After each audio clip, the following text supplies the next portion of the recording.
na napod sa Inday Body Mix page guys, magsamok-samok sa inyong adlaw no. Ay kanilang tumura guys, mo din ni siya ang pagdikor namo no, pagdikor sa mga kauban diri para sa amo ang celebration sa amo ang client na ang iyang motif is puan K-pop hunter.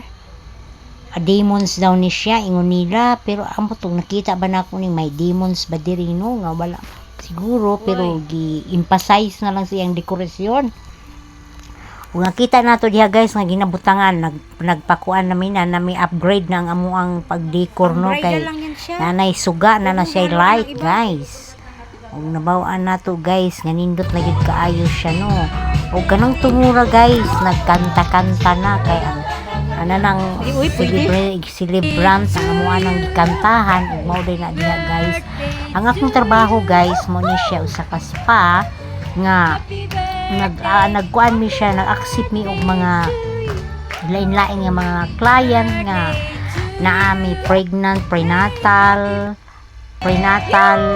o kanang bridal shower o birthday celebrant o kanang mga retiree o kuan sa mga company nga amo ang gikuan guys, gi-accept diri guys no. Kuman silang treatment as like party ug naapod sila high tea. Usahay naapoy magdala og pagkaon nya gamay na lang among ipuno nga pagkaon para sa ilang party guys.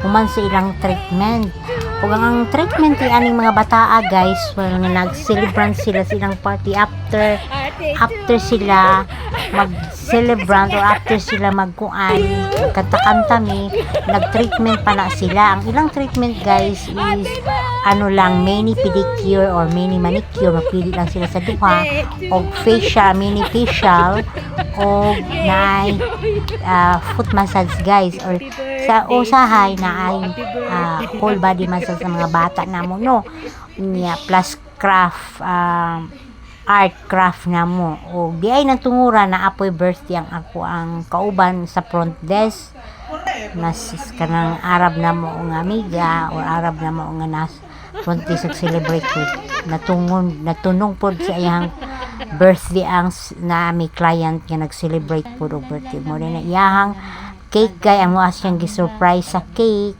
ug kana lang, daghang salamat.